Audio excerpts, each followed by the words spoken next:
today we're going to be doing a hack the box machine. The machine we're going to be doing today is BountyHunter, so we're going to be poning this machine right here. It's an easy machine. It's Linux based. It's a retired one, so we can post this. But yeah, so let's get into it. I already have it spun up on hack the box. So if we go in, I'm running Parrot OS on my VM. If you connect to your OpenVPN, all set up. To make sure we're connected, we're just going to ping the machine real quick. You can see we're getting data back from it, so it is all set to go. 0% packet loss.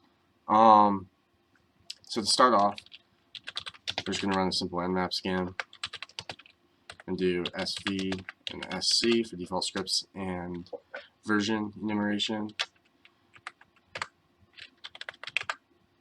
And we're going to let that run. So it should come back fairly quickly for a hack the box machine that's easy, because there should only be a few ports open. And as we can see, only port 22 and 80 are open. So this is an SSH server. It's a newer version of OpenSSH that I already know is not vulnerable to much, or if anything. And so we're not going to be able to exploit that other than brute forcing if we need to come down to it. We also have 80, which is an HTTP server. This is Apache 2.4.41. So one thing that I always like to run is just search exploit. So we'll search the exploit database for Apache 2.4. Let's see if anything comes up. Apache 2.4.41. No. Apache mod status, no. No. Yeah, it does not seem to have much. Yeah, nothing there that we could really use. But because it's a web server, we can just pull it up in our browser. So if we just pull it up right here, we'll just paste the IP address in, and boom, there we go. So here's the web server that's up and running on the box. Pretty nice website. It's at the B team, bounty hunters, security researchers. Download our pricing guide. Doesn't do anything. Okay. They have a contact us. Does it? Oop. Go back. Let's see if it does anything. So I'm just opening up developer tools here. Click network. So you can just see any traffic that comes out. Just do like test, test, test, test, and send it. No post requests, so it's not sending anything, so it doesn't look like it's communicating back to the server, so that doesn't seem like an option. We have contact, which is just us. If you go to portal's under development, we can test the bounty tracker here. Takes us to another PHP site. Oh, okay. So looks like another form that we can fill out. Let's see if it communicates with the back end here. Before I start this, I want to start running Dirtbuster. You get that up and running. So we're just gonna do a directory brute force on this website just to see if there's anything else other than what we can find on here. So just paste that in. I'm gonna go up here, user, share, and Parrot. They don't have a nice word list directory that you can easily get to, and I haven't bothered to move it yet. So for 5 extensions, we're gonna do PHP, TXT, and SH. Let's see if any of those show up. So right off the bat, got the portal. I already know that. Some resources, assets, log submit. Interesting. Okay, we're gonna let that run for a little bit. I'm going to come back to here. Let's see what this does. So if we test, test, test, test,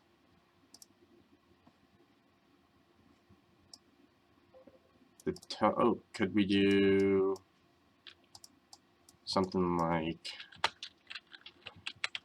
some cross-site scripting? So script prompt test. So we're trying to see here, because it displays what we're putting in the prompt, does it filter it? And it does filter it. Okay, yeah. Could try some evasion stuff, but I don't know. It doesn't seem to be persistent. Or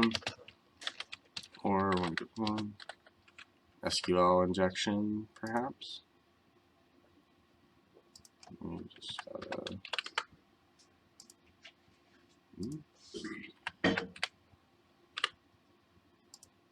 something like that. Okay, yeah. Does not seem to be vulnerable to that. Oh wait, yeah. So if the DB, so the database was ready, it would have added that. But there's no DB. It just submitted back to the web server. So what is it submitting? We can see right here it's submitting to the tracker, dir blah blah blah .php. So request headers are normal. That's where it's going. Here's the data being sent. So from what I can see, so it's URL encoded. You can tell because of these percentage, and then like the 3D. There's different codes for different characters. So if we fire up CyberChef, which is a tool that's up on GitHub.io. It's very useful. I suggest using it and adding it to your list of tools to use. Okay, I don't know. There we go. So for input, we're just going to paste that data that we got here. So don't include the data equals. That's just unnecessary. So if we go, I'm going to search for URL decode. And look at that. Okay, so there's 3 Ds. There's a percentage. There's equal signs. This looks like base64 because of that equals sign at the end. So if we add on from base64, and there we go. So that's the decoded version of their data being sent. And so look, yeah, it is XML. And so because it's XML, I think we could do some XXE, so external entity injection. Let's see, can pull something like that up real quick. So let's look at an example of it. Yeah, port sorter's got some, of course.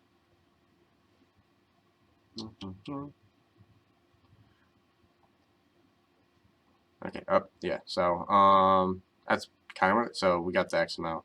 But yeah, you would include something like this, doc type, whatever, entity, and you tell it that it needs to grab something like from the file system, so file, in this case, Etsy password, and then you call that variable that you created there, that entity, in the XML, so in here, for example, and then it should print it out. If it's printing it out here, it should come out like right there.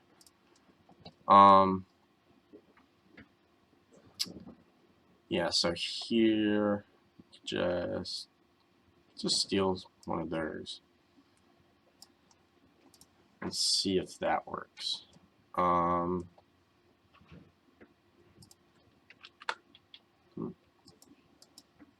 Oh wait, I'm gonna have to create it. So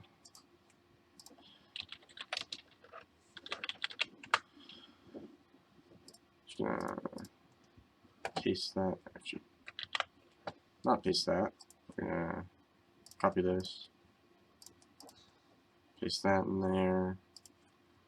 I'm gonna take this, paste that right there. So if we just call, let's do a 10 here. X6E, that should grab Etsy password for us if it works.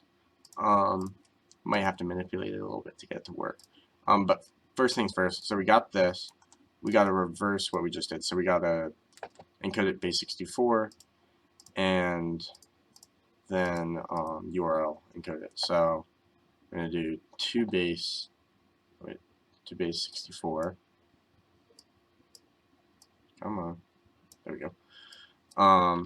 Then URL encode and encode all special characters. Yeah, there we go.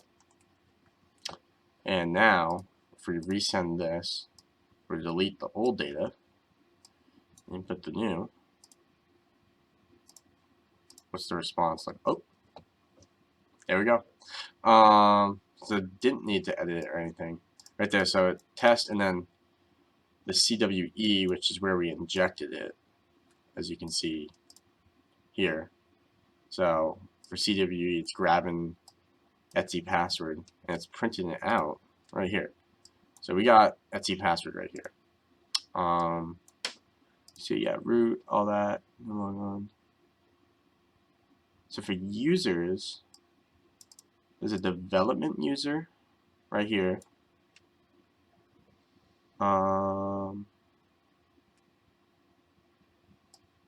Yeah, and there's the usual. So it looks like to get the user flag, we're gonna have to get development. I'm guessing this is not gonna work if we submit one that wants to grab shadow, where the password hash is.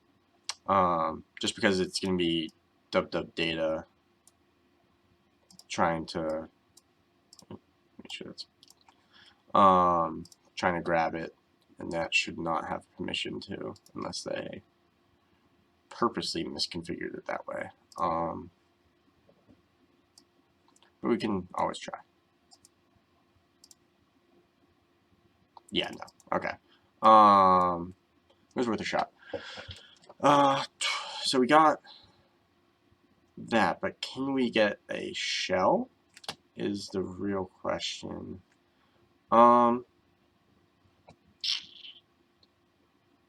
Perhaps. Maybe.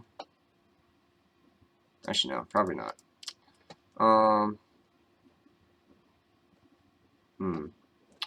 From here, let's check Dirtbuster. Let's see what else we got.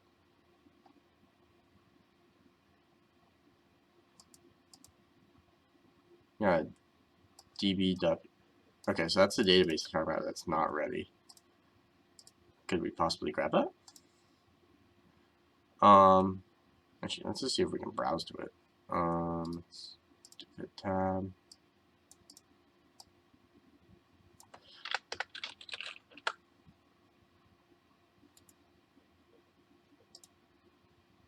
Okay, yeah, it's literally blank. Okay. Let's see if we can grab the database. So we know we can grab files. Let's see if it will let us grab. It'll be var dub html db.php. Pretty sure that's the correct path. We'll find out in a second.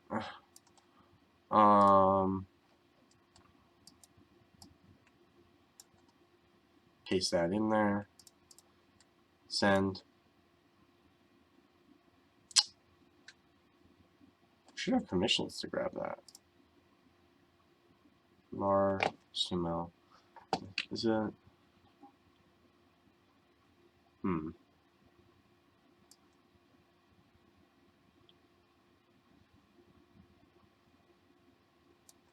Strange. Maybe, wait. Let me understand that. Oh. Wait, so let's compare. So when it doesn't have permissions to grab it, blank. Here, we do have permissions to grab it, which is this spot where we want it to be. It's not there. And it's possibly because it's a PHP file, so it's not going to print out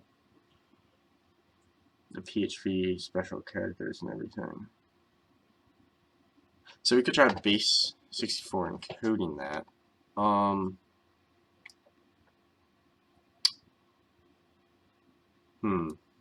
New PHP filter.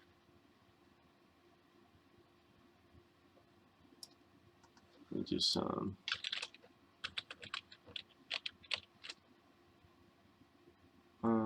Actually, yeah. Just do that. So PHP.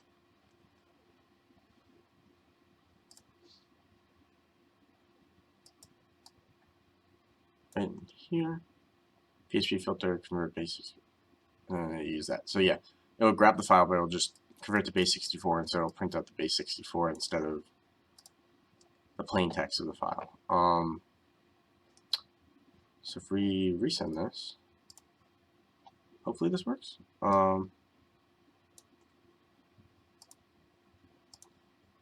Yeah, okay. So this is the db.php file, base 64 encoded.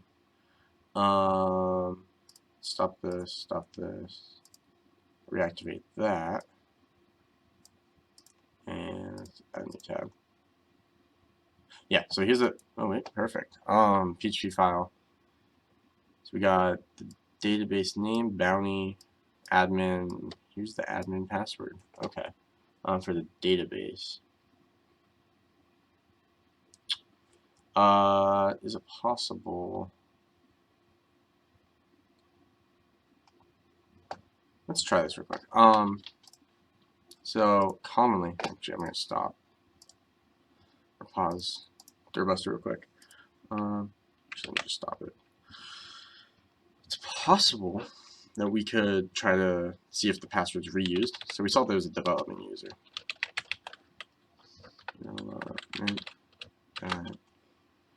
Shoot, what was that IP address? Let's copy that real quick. If the password was reused, all we should have to do is just SSH in with development, because there we go. So the way we got in with user, just grab that db.php file, but we gotta base64 encode it, unencode it. There's password in there for the database. Password is reused by the development user. So now we're in as a user, so we can easily just go, actually, yeah, right there. There's two stuff. Cat user drop text. Boom. Flag right there. There's also, so usually there's not a contract out text. Get this up, whoever.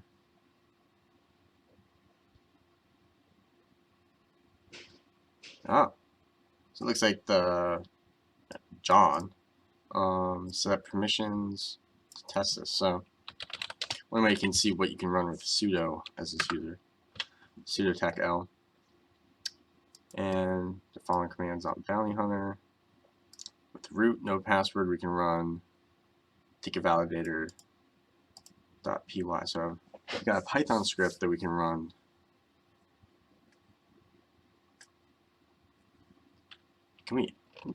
Could we edit that script? If we can edit that script, we can easily get a reverse shell right there. Or just a shell. So yeah, let's head over to opt and it's Skytrain.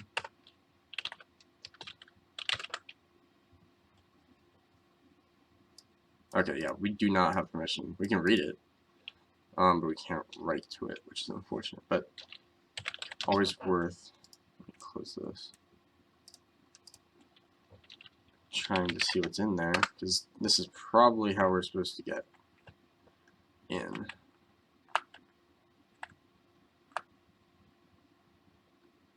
Okay, so it loads a file. Has to be a markdown file, so .md, evaluate. So it starts with SkyTrain Inc., ticket 2, ticket code.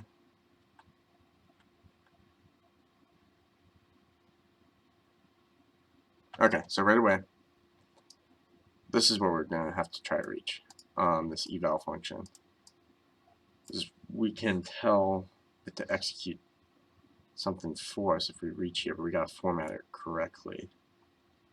So we got to format it like one of those tickets that it's supposed to receive.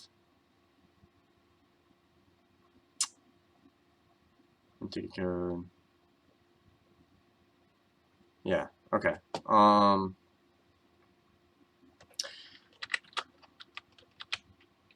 don't, I can't write. Oh, there's an invalid ticket folder. So let's see what the invalid tickets look like. Let's just cat out one of them.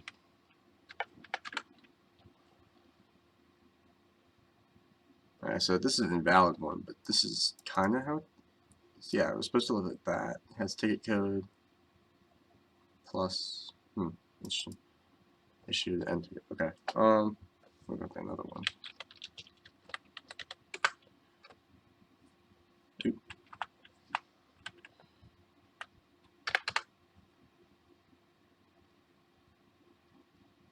Okay, yeah, similar. So let's make our own ticket. Can we edit in here? Touch test.md. Okay, yeah, we're gonna have to go to another directory.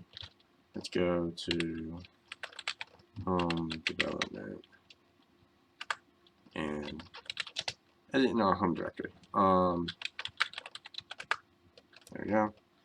Let's zoom that. And so we're gonna have to start with the SkyTrain.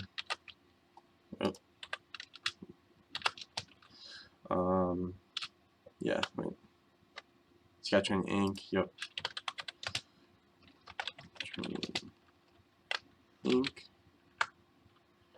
And then 2 pound signs, ticket to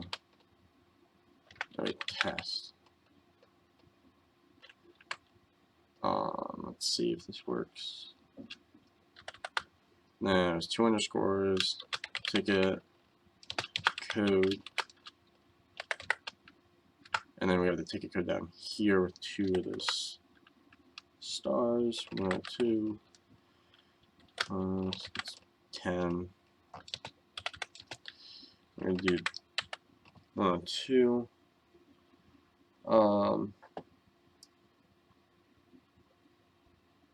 Yeah. So that's true. So evaluate that, it'll be true. And then we'll tell it to and exec. So execute this. And then let's get a rev shell. We could just get a shell. Let's get a rev shell. Revshells.com. Another handy resource. So what's our IP?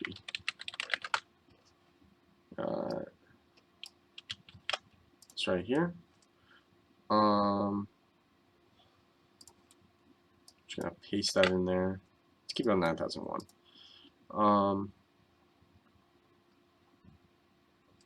Let's do Python here. And that work? I don't know, because we want it to be, it's gonna be executing a Python script, not a Python command.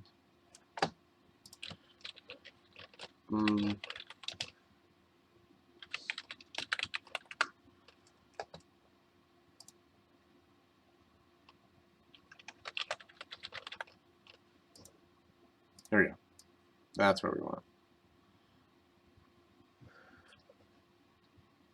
Well, let me scroll. Interesting. Why can't I get over there?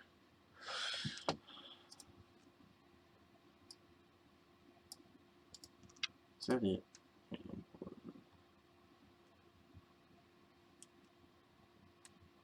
Looks like they forgot this right here.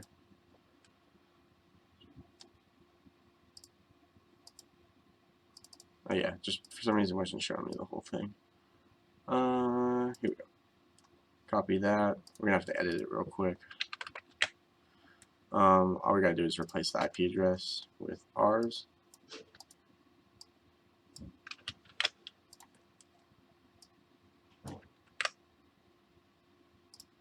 And the port 9001. Copy that. Paste it right in there. Close that off. And it shouldn't need the rest of it because it'll just execute that and then keep it running. Right, and quit that. So what was the path to that script again? See what I go. Okay, we want to run sudo Python. Should just be able to do Python, and then opt. Yeah, opt skytrain ticket .py, and then the file we just made, which is test.md. And so we're gonna have to set up a listener. So we'll just use actually props to John Hammond for this one. Homecat, and then we'll set up a listener 9001. What? Oh, I haven't updated Homecat on here yet. So it'll just be Homecat. And, okay, we got a listener. Gotta enter development's password, which is back up here. Wherever we put it. There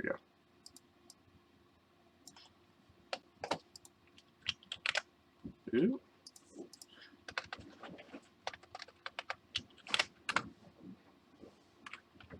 Python command not. Okay, I guess we gotta do Python 3.8.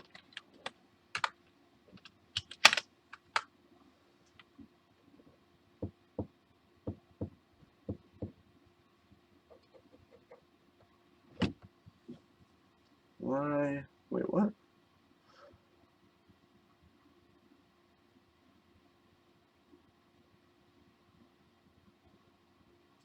How strange is that? Ticket value. It says we are right here. May run the following command out here. Root, and that's with user, Python.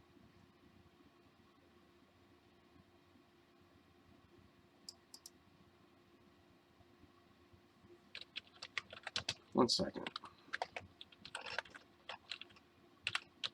That is weird. This is right there where we're supposed to be able to.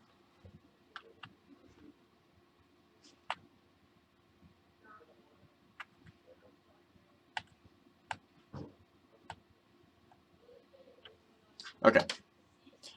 I messed up. You're not supposed to put the file as an argument in there. It'll ask you for it once you run it. That's why we're having a problem with that. So if we just, there we go. Enter the path. So we just want to enter. Should it? Does it start in this directory? Test.md. As you can see right there, we just got our reverse shell back from the box. So Homecat Control D, and let's see, who am I? Root. Oop. We are root. So we're in the development directory because that's where we started here. But if we go up and let's cd root, there we go. Yeah, we should be able to just cat that out. And there we go, that's the flag right there. So we just rooted that box, and yeah, the main way we did it was figuring out how we could get a command executed in this Python script we were allowed to run. Once we figured that out, created that payload, had it run it with sudo, which gave it root permissions, and it's running right now. It still thinks it's running that script. It's actually just letting us connect back to it and do whatever we want with root permissions. So that's it for the video.